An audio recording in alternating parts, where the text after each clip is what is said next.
एक आत्मकथ्य शैली में लिखी हुई यह कर्म गाथा कहें या शासन तीर्थ श्रीवर श्री महावीर जिन की कथा गाथा माने, दोनों ही एक है, या किसी जीव के मोक्ष जाने की गाथा माने, दोनों ही एक है।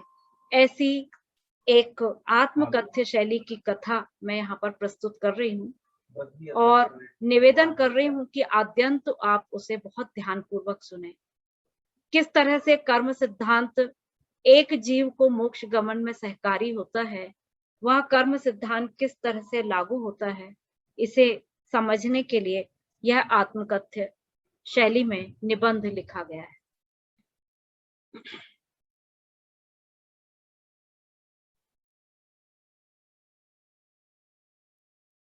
इसे हम खातिका विशेष जी के प्रकरण से ही देखते हुए चलेंगे तो आपको समझ में आएगा कि कितना सटीक विवेचन यहाँ पर दिया गया है।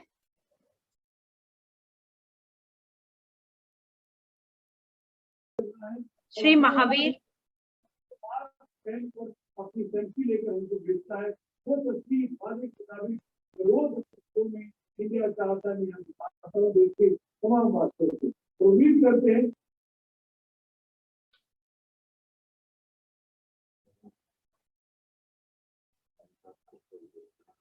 मैं हमारी सभा में उपस्थित सुधीर भाई साहब, श्री पंडित डॉक्टर रतन लाल जी जैन और भी जो महानुभाव यहाँ उपस्थित हैं, मेरी माँ श्रीमती मालती जैन, और सभी से मैं आग्रह करती हूँ कि इस निबंध को शब्दशः बहुत ध्यान से सुने और यदि कहीं त्रुटि हो तो मुझे अवगत अवश्य कराएं।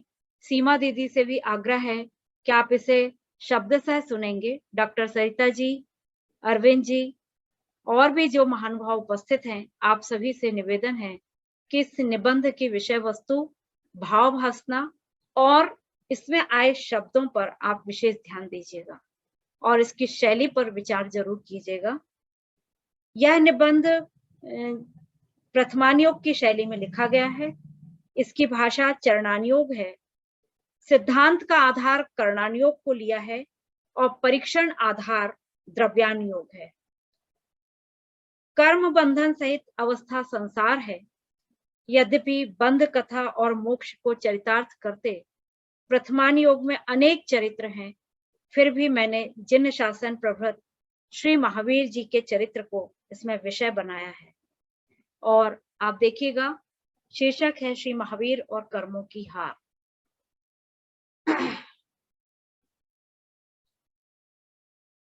ये एक रूपक है, आप ये ना सोचिएगा कि महावीर स्वामी कैसे बोल सकते हैं, ये साहित्य की एक विधा है।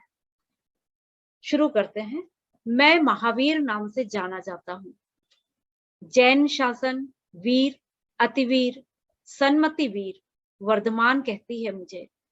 मैं रस रहित, रूप रहित, गंध रहित, अव्यक्त चैतन्य, शब्द रहित, अलिंग ग्रहण, अनिर्दिष्ट संस्थान वाला हूँ।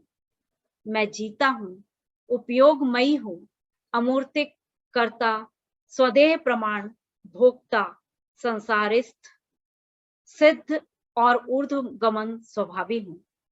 आत्मा ही मेरी शरण है, इसलिए मैं शिव हूँ। अजर, अरुज, अक्षय, निशंक, निर्भय, निर्मल, विमल हूँ। सम्यक दर्शनादि मेरे गुण हैं। रत्नत्रय मेरा आभूषण है और यही गुण रत्नमय मोक्ष मेरा निवास है। आज मैं अपनी कथा कह रहा हूँ। मैं जो कर्म बंध का कर्ता बंधक हूँ, जो उत्तर प्रकृति बंध के मूल से बंधमान है, जिसका हेतु मिथ्यात्वादी आश्रय बंध है, जिससे प्रकृति, प्रदेश, स्थिति, अनुभाग रूप बंध होते हैं। महावीर की यह पर्याय भी इसी बंध का परिणाम है। इस बंध चक्र से छूटना ही मेरी प्रकृति है। जिस तरह मिट्टी के लेप से लिप्त तुम्बी मिट्टी घुलते ही पानी में त्वरित वेग से ऊपर आ जाती है। कथा कहते हैं, पुरुरवा भील बना मैं मुनिराज के उपदेश से सराबोर हो गया था। करुणा अहिंसा का सागर मुझ में लहराया। क्षण भर में परिणाम विशुद्ध हुए और अपूर्व शांति मिली। शुभ परिणामों से मुझे बंध ही हुआ। पुण्योदय के प्रताप से सौधर्म स्वर्ग में देव हो गया। परिणति में तो मिथ्या मान्यताएं पल रही थी। बंधे हुए कर्मों की सत्ता होने से वे उदय में आते ही हैं। कैसे होते हैं ये कर्म, जिन्हें मैं कभी स्पर्श न कर सका, स्वाद न ले सका, ना ही सूंघा, न देखा और ना ही सुन सका। बलशाली इंद्रियों से भी यह गम्य नहीं, फिर भी अनंत संसार के जनक ये कर्म है। पता नहीं कब इनका आरंभ हुआ, पहले मैं हुआ ये कर्म नहीं कह सकता, किंतु अनादिकाल से किट्ट कालीमा सहित स्वर्ण की तरह इनसे मेरा संबंध रहा है।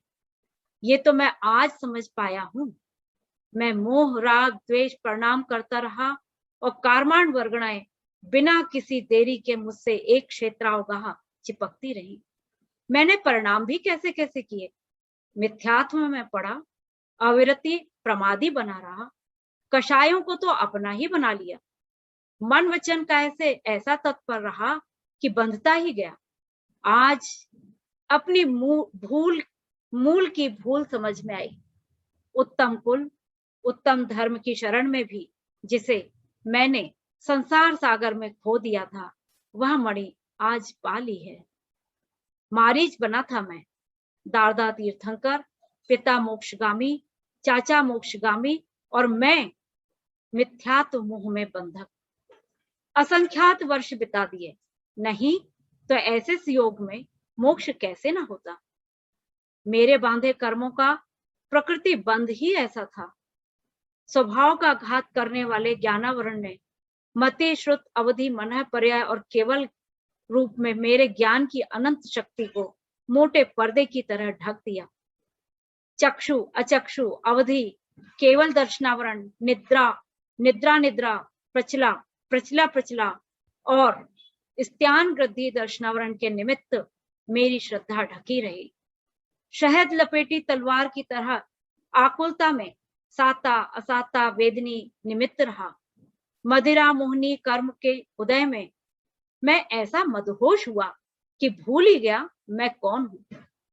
दर्शन मोहनी ने सम्यक्त मोहनी मिथ्यात्व, सम्यक प्रकृति मिथ्यात्व को अपना सेनापति बनाया था। चारित्र मोहनी ने एक ओर तो कर्म क्रोध मान माया लोभ के साथ अनंतानुबंधी अप्रत्याख्यान प्रत्याख्यान संज्वलन की चौकड़ी खड़ी कर दी थी। दूसरी ओर हास्य रति अरति शोक भय जुगुत्सा स्त्री पुरुष नपुंसक वेद नौकशाय की बड़ी ही आकर्षक फौज सजाई। बंध गया मैं इनके मोहपाश में। प्रकृति के साथ स्थिति तय कर रुकता रहा मैं संसार में। चार आहार की तरह आयु कर्म के निमित्त नरकायु तिर्यंचायु मनुष्यायु देवायु विताई। प्रलोभन भी कम नहीं था इनका। विचित्र चित्र खींचने वाला नामकर्म कैसी कैसी शरीर रचना करता रहा। गति जाति शरीर बंधन संघात संस्थान सहनन अंगोपांग स्पर्श आनुपूर्वी विहायोगति अगुरु लघु उपघात परघात उच्छ्वास आतप उद्योत प्रत्येक शरीर रस सुभग सुस्वर सूक्ष्म पर्याप्त स्थिर आदे शुभ यशा कीर्ति निर्माण तीर्थंकर या स्थावर दुर्भग अशुभ बादर अपर्याप्ति अस्थिर अनादे अपयश कीर्ति आदि 63 शुभ 50 अशुभ 20 शुभाशुभ प्रकृतियों में मेरा शरीर रचने वाला नाम कर्म अद्भुत है। किसी पर्याय में नीच और किसी में उच्च गोत्र कर्म का निमित्त रहा। कभी मैं निगोद में रहा, कभी स्वर्ग में देव बना। अब मुझे मनुष्य गति मनुष्य आयु तीर्थंकर प्रकृति शुभ प्रकृतियां उदय में आई हैं। फिर भी भंडारी की तरह अंतराय कर्म मुझे दान लाभ भोग उपभोग वीर में बाधा डालता है।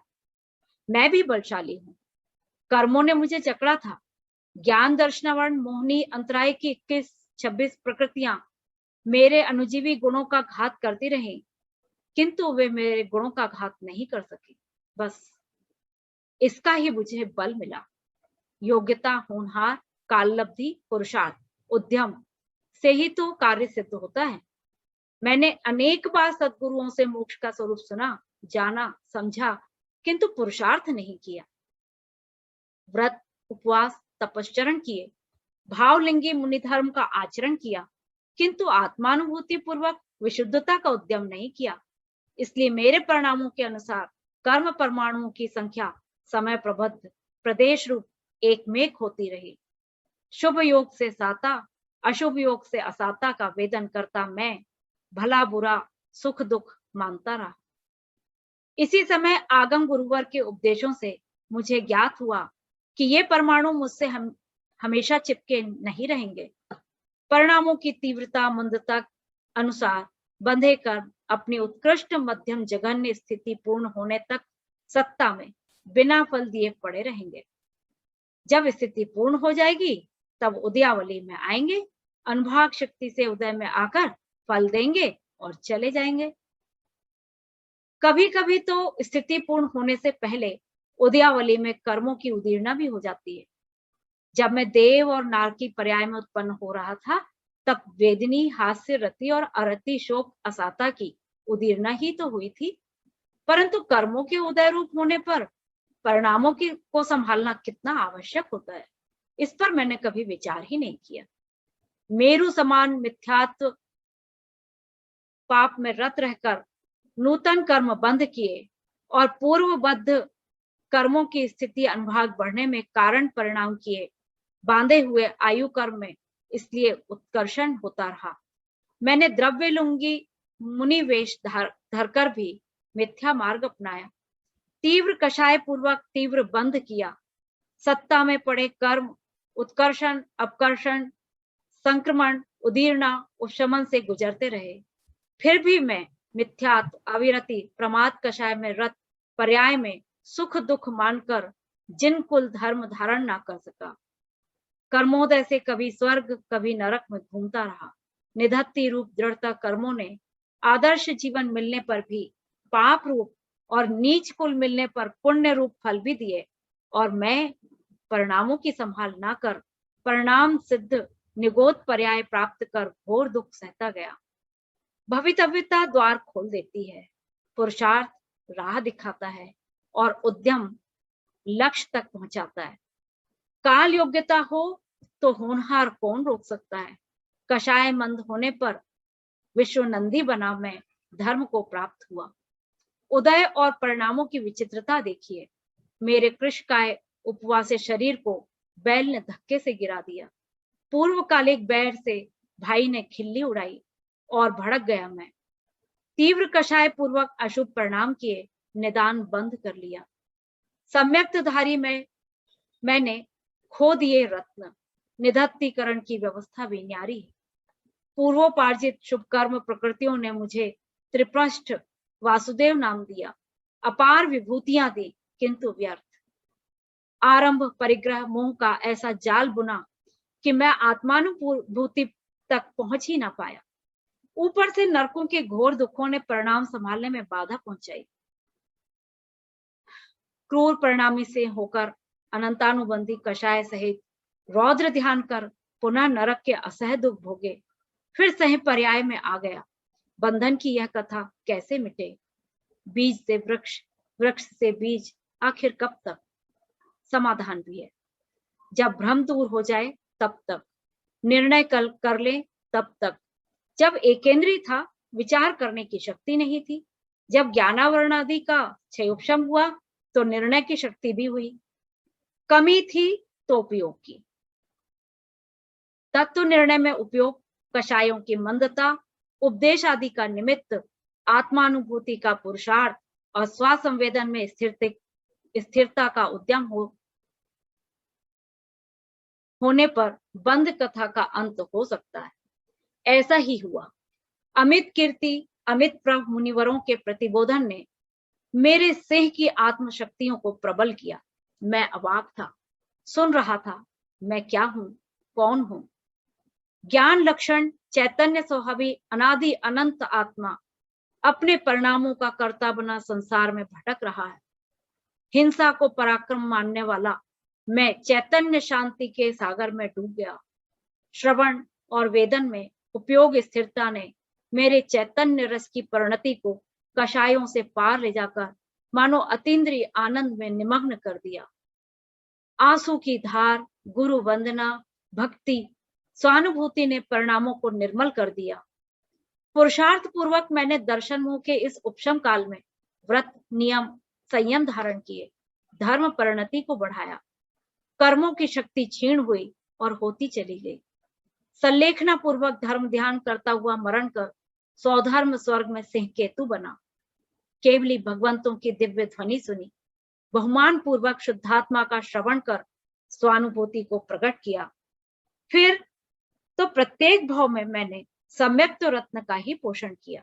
निरंतर आत्मानुभूति और कषाय मंदता में उत्तम श्रावक के चरित्र आचरण से कर्मों की शक्ति प्रकट नहीं हो सकी। शुद्ध केवल के पादमूल में अत्यंत विशुद्ध परिणामों से छायिक सम्यक्त को प्राप्त हुआ।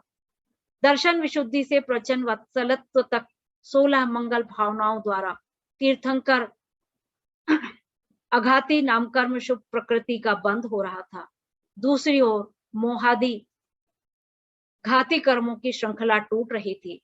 जितने अंश में विशुद्धि, उतने अंश में मोक्ष का उपाय मिल रहा था। कैसा अद्भुत कर्म संयोग था यह! मैंने स्वर्ग, नरक, तिर्यंच, मनुष्य चारों गति के भाव सहित एकेंद्रीय निगोद भाव भी असंख्य बार धारण किए। आदि तीर्थंकर पौत्र होकर भी स्वयं अंतिम तीर्थंकर बना। प्रथम चक्रवर्ती का पुत्र होकर स्वयं चक्रवर्ती बना। सिंह बनकर हिंसा की और विश्व में अहिंसा का उपदेशी बना। नरक के दुख भोगे और मोक्ष का सुख प्राप्त किया। तीव्र मिथ्यात्व भाव करते हुए मिथ्या मार्गों का उपदेश दिया और छायिक सम्यक्त्वादि प्राप्त कर उनका खंडन भी स्वयं किया। अनेकांत स्याद्वाद वाणी की गंगा बहाई। मेरे कर्मों का उपशांतकरण हुआ। कर्म निधत्ते निकाचित हो गए। वे पुण्य हो या पाप, उनका उदय रूप फल भोगना अनिवार्य हो गया। कर्मों का बंध, सत्ता, उदय, उदीर्णा, उत्कर्षण, अपकर्षण, संक्रमण, उपशम, निधत्ति, निकाचित करण की इस गाथा में मैं कैसे अपने को बचा पाया? मैं जीत गया, कर्म हार गए। मैंने अपनी भव्यता पहचानी, अपनी परीक्षा की। मैं कौन हूं? जीवादि 7 प्रयोजन भूत तत्वों का स्वरूप जानकर, मानकर उस रूप भेद विज्ञान किया। स्वयं को जीवात्मा, अजीव यानी पुद्गल, धर्म, अधर्म, आकाश काल से सर्वथा भिन्न अनुभव किया। मैं जीव हूं, नहीं अप्रमत्त प्रमत्त नहीं, जो एक ज्ञायक भाव है, ऐसा एकत्व विभक्त शुद्धात्मा मैं हूं। पुद्गल मुझसे भिन्न है, मैं उसका कर्ता नहीं बन सकता। मैं स्वयं के भावों का भी कर्ता नहीं, इसलिए कर्म बंध का कारण भी मैं नहीं। मैं अन्य द्रव्य का, द्रव्य की एक समयवर्ती अन्य पर्याय का भी कुछ नहीं कर सकता।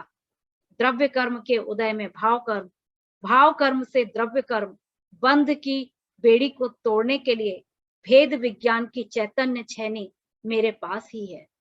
इस तरह मैंने जीव अजीव को जैसा का तैसा जाना।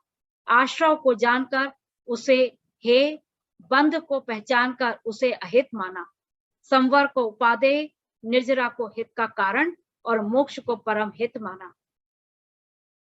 ऐसा विपरीत अभिनिवेश रहित तत्वार्थ श्रद्धांत से सम्यक दर्शन को प्राप्त हुआ।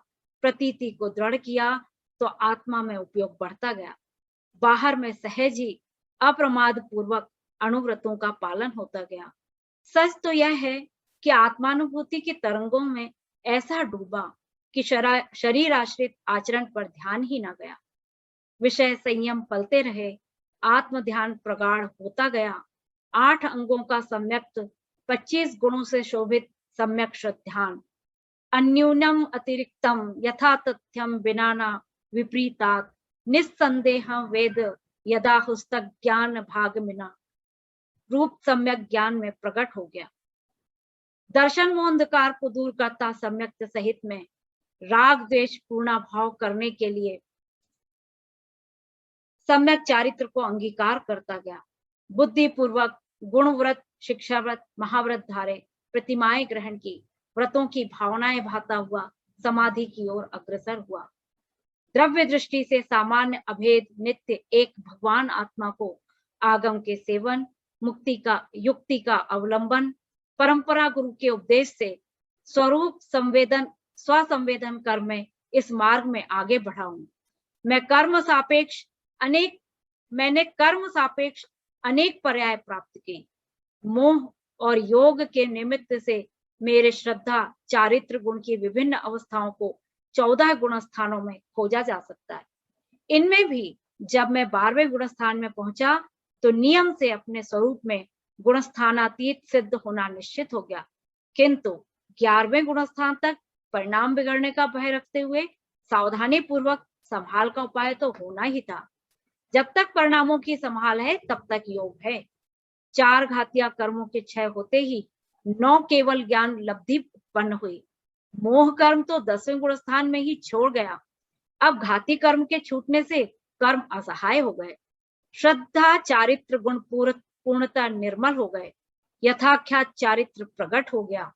अरिहंत केवली सकल परमात्मा सहयोगी जिन परम ज्योति सर्वज्ञ जीवन मुक्त आप्त आदि 1000 नामों से प्रसिद्ध हुआ।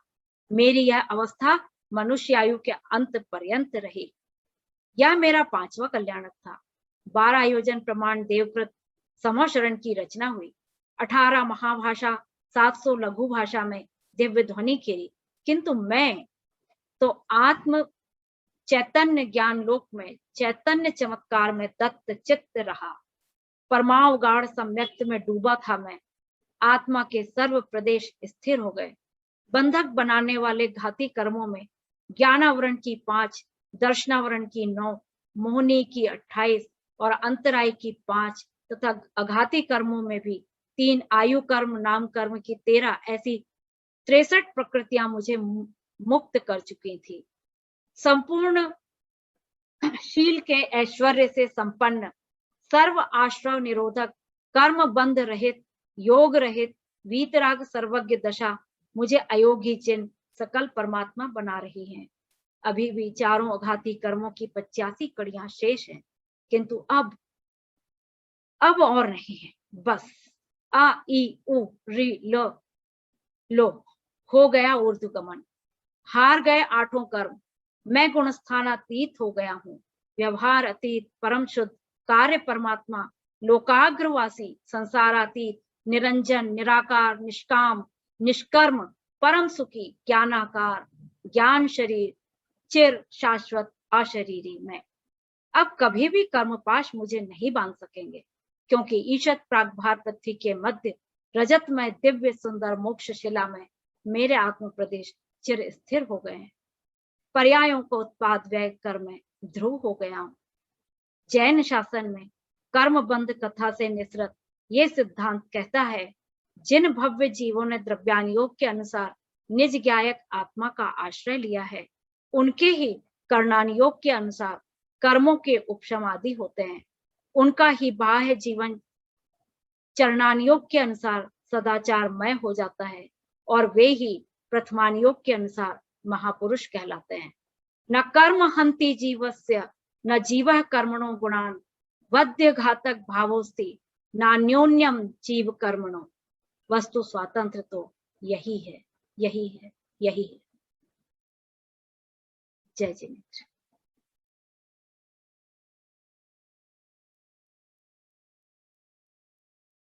ऐसी आज की यह कर्म बंधन की कथा थी और कर्मों से मुक्त होने की कथा थी। संपूर्ण जिनागम इस गाथा में समाया है, और कैसे मोक्ष गमन होगा, हमारी चिंता यही होनी चाहिए।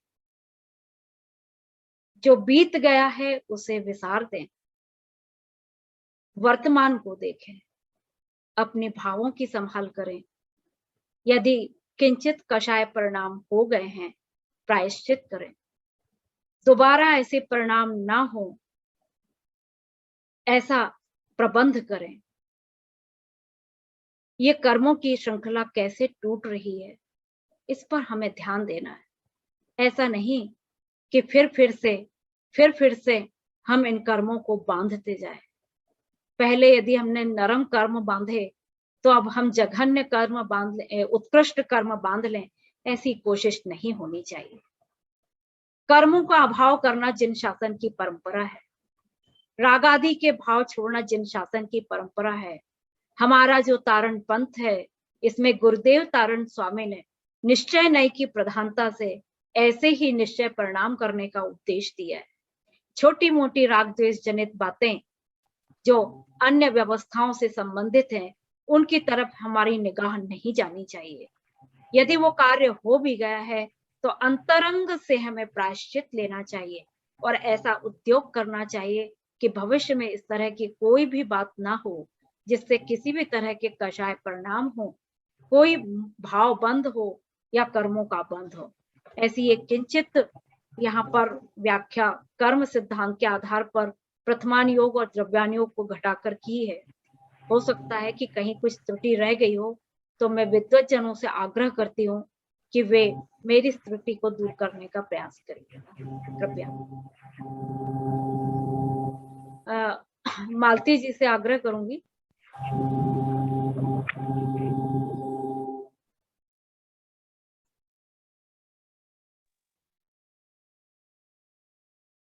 हाँ, सीमा जी, आप यदि अनम्यूट हो सकते हैं तो बोलिएगा।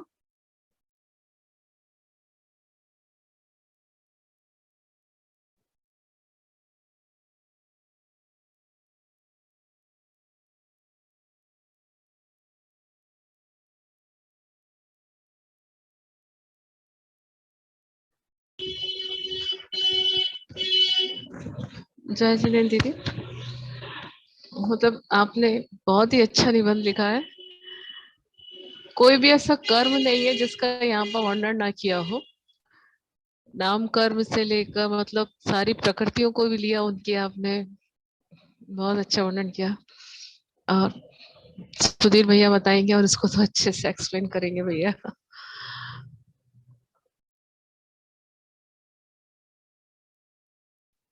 आदरणीय सुधीर भाई साहब से मैं अनुरोध करूंगी।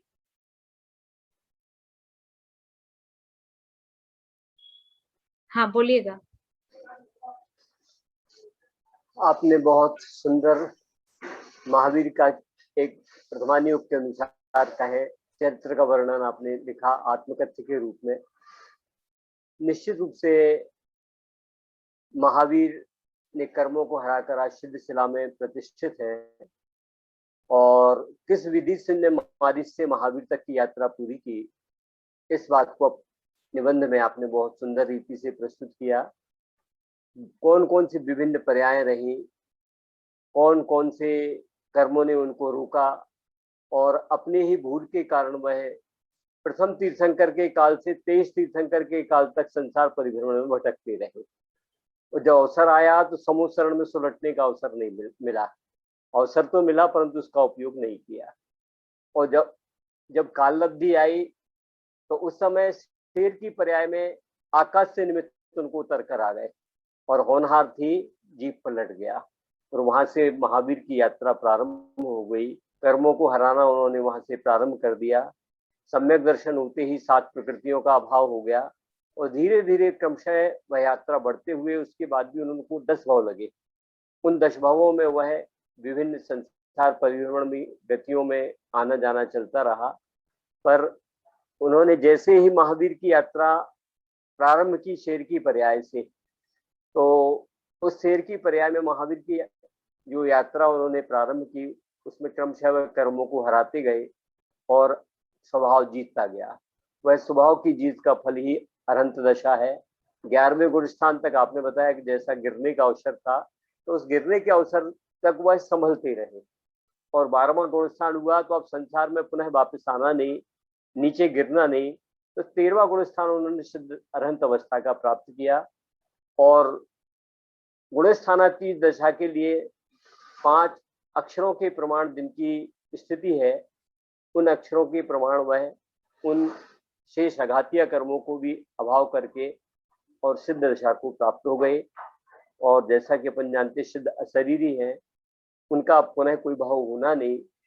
जैसा आपने बताया कि वो ऐसी पृथ्वी पर जाकर विराजित हो गए कि जहाँ उनको कर्म लग नहीं सकते। कर्म लगने के जितने भी कारण थे वो सारे कारणों का उनमें अभाव हो गया। बड़ा ही सुंदर विवेचन सददशा का उपदेश शुद्ध सारथी ग्रंथ में किया है तारण स्वामी ने। सभी शुक्तियों के द्वारा आगम के आधार से और पूर्व में हमारे आचार्यों की कथनों का मंतव्य लेते हुए आपने यह लेख तैयार किया, जो निश्चित ही हमारे लिए ज्ञानवर्धक भी है। और कर्मों को हम कैसे हराएं। महावीर ने तो कर्मों को हराकर सिद्ध दशा प्राप्त कर ली, और हम कर्मों के वश होकर निरंतर अपने अधोगति की यदि तैयारी करते हैं तो यह जैन शासन का पाना हमारे लिए सफल ना हो सकेगा। यदि हमें सफल होना है तो अंत में आपने बताया कि अपने परिणामों की संभाल करें, और अपने परिणामों की संभाल से ही हम भी महावीर के अनुगामी बन सकते हैं। उनकी माने जो श्रद्धा कहना चाहिए, उनका जो गुणानुवाद कहना चाहिए, वह हमारे जीवन में अपने निज स्वभाव को जान करके प्राप्त हम कर सकते हैं। तो स्वानुभव ही एक मात्र वह मार्ग है जो हमें संसारी से, शरीर वाले से अशरीरी दशा को प्राप्त करा सकता है। ऐसा हमारा वास्तव में इस मनुष्य भाव पाने का, सच्चे देवशा गुरु के पाने का, विशुद्ध आध्यात्मिक पंथ पाने का सफलता इसी में है कि हम आगामी भाव जो हमारा हो, वह जब तक हमें पंच परमेष्ठी पद की प्राप्ति नहीं हुई है तो देवशास्त्र गुरु का सानिध्य हमेशा मिलता रहे और हम अपनी आत्मा को पहचानने के लिए प्रयत्नशील बने रहें। ऐसा मंतव्य आपके लेख से है। निश्चित रूप से एक बात थोड़ी सी कहना चाहेंगे कि आपने पहले भावलिंगी शब्द का उपयोग किया था, मैं पूरा नहीं सुन पाया। तो मिथ्यात्व दशा में तो भावलिंग होना संभव नहीं है, इसके बारे में थोड़ा सा मेरे, यदि आपको ध्यान में आ रहा हो तो आप थोड़ा सा, जब सम्यक दर्शन प्राप्त नहीं हुआ तो भावलिंग दशा का उल्लेख आपके निबंध में शायद मैंने देखा है, तो वो कैसा कथन पूर्व पर उसका क्या संदर्भ है, आप थोड़ा सा स्पष्ट करेंगे तो बहुत अच्छा रहेगा।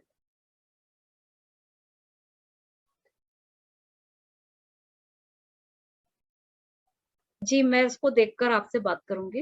अवश्य अवश्य जी, जय जिनेन्द्र। अभी ध्यान में नहीं आ रहा है कि कहाँ आया है। जी जी, मैं डॉक्टर सरिता कुछ कहना चाह रही हैं, मैं उन्हें आमंत्रित करती हूँ। डॉक्टर सरिता, सरिता मौसी बोलिएगा।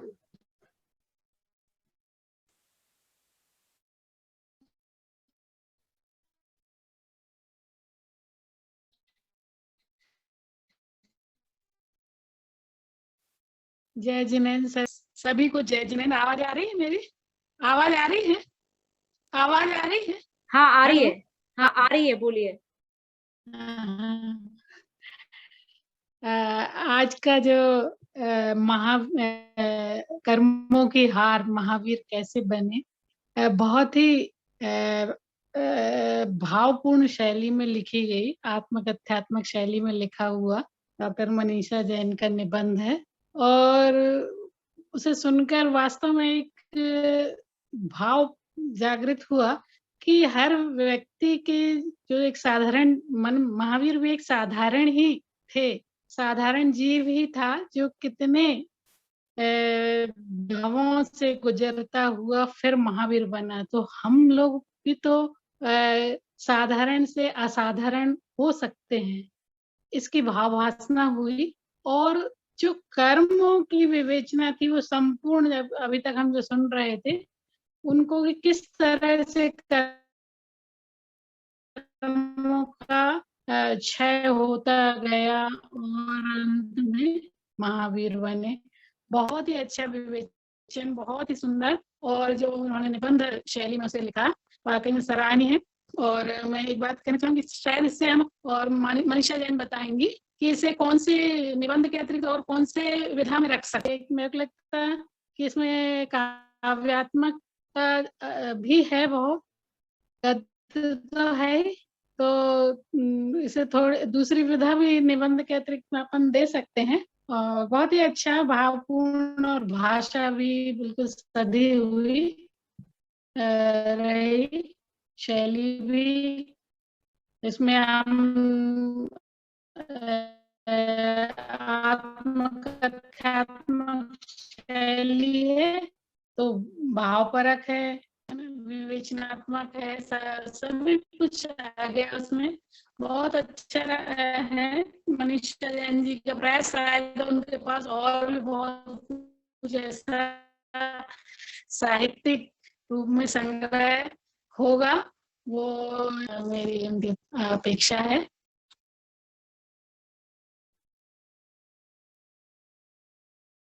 धन्यवाद सरिता मौसी। मैं अन्य कोई भी यदि इसमें बोलना चाहते हैं तो उन्हें आमंत्रित करती हूँ, लेकिन उसके पूर्व मैं आदरणीय दादी जी या दादाजी जो भी सुन रहे हैं उनको आमंत्रित करती हूँ इसमें। डॉक्टर पंडित रतनलाल जी जैन, मैं आमंत्रित करती हूँ। कृपया अनम्यूट कीजिएगा अपने आप को।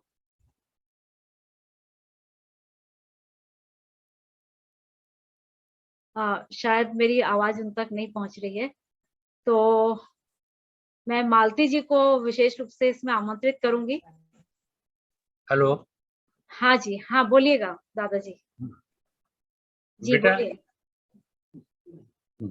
सुनिए, सभी साधर्मी भाइयों, जो आप सुन रहे हैं, आपने जो सुना मनीषा जी का जो लेख बड़ा सराहनीय रहा, और उन्होंने कर्म सिद्धांत को इस तरह से घटाते हुए जो क्रम से बताया है, उसमें चारों अनुयोग का उपयोग किया। ये बहुत ही महत्वपूर्ण बात है कि द्रव्यानुयोग, प्रथमानुयोग, चरणानुयोग और कर्णानुयोग को मिला करके और इस तरह से लेख में प्रस्तुत करना, और भावपूर्ण ढंग से और मधुर शैली में, और शब्दों का चयन भी उनका बड़ा सराहनीय रहा, इसमें कोई शक नहीं। उसका विश्लेषण करने के लिए आवश्यकता नहीं, उनकी शैली, उनकी प्रतिभा ही बता रही है कि उन्होंने कितने अच्छे ढंग से उस बात को रखा। और मैंने उनको उसको सुना और मुझे बहुत ही खुशी हुई कि उन्होंने इस लेख को चारों अनुयोग से घटा के जो प्रस्तुत किया, वो एकमात्र एक नई विधा है, एक नई विधा के रूप में मुझे ये सुनने को मिला। ये बहुत ही अच्छा, और ये इतनी प्रेरणादायक है कि सभी लोगों को खाद्य का विशेष इसका अध्ययन करते हुए और इस तरह से कर्म सिद्धांत को समझते हुए, क्योंकि सारी कर्म प्रकृतियों के स्वरूप को भी उन्होंने प्रस्तुत किया, उसका उदय, उपशम, क्षय उपशम, ये पूरे 10 जो करण होते हैं उनको भी उसमें घटाने का प्रोत्साहित किया है। बहुत बहुत सराहनीय और बहुत खुशी है, बहुत बहुत। और इसको लेकर के हम भी अपने जीवन में उसको उतारें। और तारण स्वामी ने जो सार की बातें बताई हैं वो तो यही तो हैं, परंतु हम विचलित होते हैं, वस्तु स्वरूप को समझे बिना हम इधर उधर भटक जाते हैं। हमारा कर्तव्य है कि हम उसको स्वरूप को समझें। और बहुत बहुत मनीषा, तो धन्यवाद बेटे, बहुत बहुत धन्यवाद। मैं मालती जी से आग्रह करती हूँ कि वो इस संदर्भ में आवाज सुनाई पड़ रही है। हाँ आ रही है आवाज, बोलिए।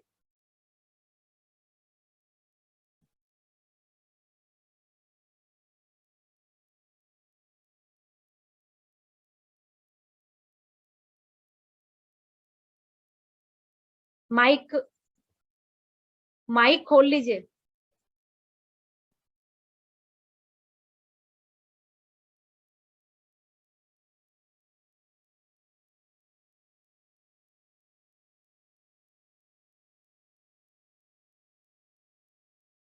बोलना, माइक खोल लीजिए, अनम्यूट करिए।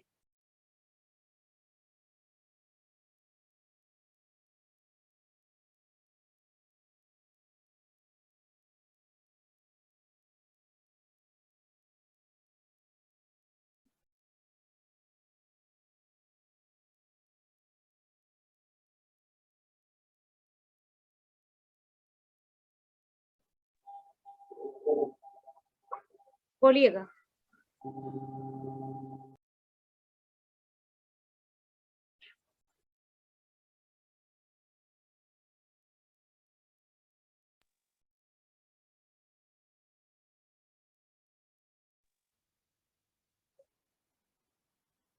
बोलो। हेलो। हाँ आ रही है आवाज। हाँ ठीक है ठीक है। देखिए पूरा जैन जैन दर्शन का कर्म सिद्धांत अपन समझ सकते हैं। इसमें कैसे श्रृंखला से एक यानी सामान्य जीव और भगवान बन सकता है। और सबसे बड़ा कर्म सिद्धांत सोचने की बात है। इसमें 5 समवाय इसके अंदर घटित हो रहे हैं। जैन दर्शन का बहुत बड़ा कर्म सिद्धांत है। 5 समवाय के बिना कोई काम नहीं होता। अब जिनके दादा स्वयं प्रथम तीर्थंकर और जिनके पिता तीर्थंकर भगवान बनने वाले हैं, और मारीच यानी मारीच के जीव ने 363 मत चलाए वहीं के वहीं, और वो सारे लोक में प्रसिद्ध हो गए। और वह जीव एक कोड़ा कोड़ी सागर तक भ्रमण किया। उस बीच में 23 तीर्थंकर और हो गए, और वो 24 में बने। तो इससे हम समझ सकते हैं कि स्वभाव, पुरुषार्थ, निमित्त, काल लब्धि और होनहार, ये 5 सिद्धांत इसमें, 5 समवाय इसमें घटित हो रहे हैं। हम समझ सकते हैं कि स्वभाव तो उनका था कि वो बनेंगे, यानी तीर्थंकर बनने वाले हैं। ये आदिनाथ भगवान की वाणी में आ गया था, तीर्थंकर बनने वाले हैं। और वो कब बने? एक कोड़ा कोड़ी सागर बाद, और एक कोड़ी कोड़ी सागर तो बहुत होता है। उसके अंदर पूरा चौथा काल, तीसरे काल के शुरुआत में घोषणा हुई। तीसरे काल में के अंतिम समय में जब आदिनाथ तीर्थंकर तीसरे काल में मोक्ष चले गए थे, उस समय घोषणा हुई और पूरा चौथा काल बीत गया, तब अंतिम तीर्थंकर वो बने। पुरुषार्थ उनने उल्टा पुरुषार्थ किया, सही पुरुषार्थ नहीं किया। सही पुरुषार्थ तो उनके शेर की पर्याय में, इस समय वासुपूज 12वें तीर्थंकर का शासन काल यहाँ चल रहा था, उस समय उन्होंने शेर की पर्याय में सम्यक दर्शन की प्राप्ति की। इससे पूर्व विश्वनंदी की पर्याय में भी उन्होंने भावलिंगी संत वो बन चुके थे, सम्यक्त भी हो चुका था, लेकिन उनका सम्यक्त गिर गया। क्यों गिर गया? क्योंकि एक निदान बंध के कारण, और निदान बंध के कारण वो त्रिप्रष्ट नारायण बने, और त्रिप्रष्ट नारायण के भाव से वो 7वें नरक में गए। यानी कर्मों की विचित्रता देखना है तो महावीर स्वामी के, महावीर प्रभु के जीवन चरित्र को अपन पढ़ सकते हैं। कर्मों की विचित्रता इससे ज्यादा और कहीं नहीं दिखेगी। स्वभाव, पुरुषार्थ, निमित्त, उनको सदनिमित्त भी मिले थे। अपन सदनिमित्त तो नहीं कह सकते, निमित्त तो अनुकूल ही होते हैं, लेकिन उनको जब उनके दादा और उनके पिता स्वयं भगवान और ऐसे निमित्त भी मिले उनको, फिर भी वो नहीं, और उल्टे पुरुषार्थ करके वो पूरे चारों गति में, कभी देव की पर्याय में, कभी मनुष्य में, और वो कितने ही बार तो एक इंद्रिय, 2 इंद्रिय, विकल्पत्रय, पेड़ इत्यादि पर्याय में भी अनेक बार गए।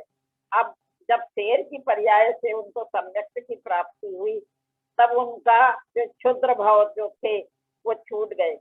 फिर वो ओनली स्वर्ग और मनुष्य, स्वर्ग और मनुष्य।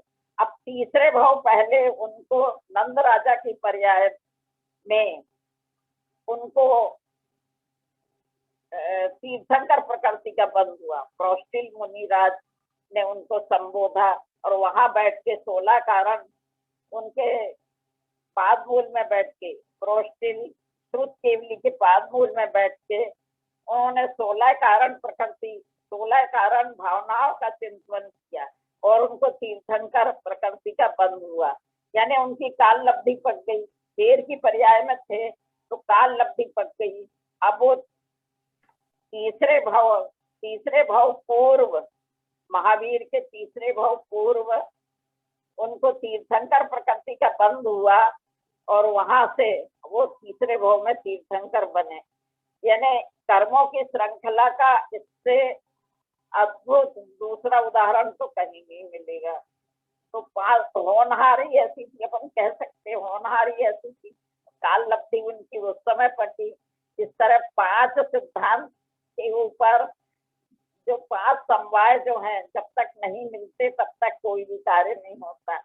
ये बहुत बड़ा अकाट्य सिद्धांत है जैन दर्शन का, तो सभी लोग समझते हैं इसको। और जैन दर्शन के सिद्धांत बहुत ही अकाट्य हैं और सभी लोग इनको माने और इसके ऊपर चलें। और कर्मों की जो अपन पढ़ रहे हैं, बहुत बड़ी खातिका जो है, सारण स्वामी को 24 खाना लिखने के बाद क्यों मन हुआ खातिका विशेष लिखने का? विशेष रूप से खातिका लिखी, ये कर्मों की खातिका तो है। इस तरह समझें और सभी लोग इसके ऊपर प्रयत्न करें, पुरुषार्थ करें और कर्म सिद्धांत को समझें। जैसा रखता जय तारा।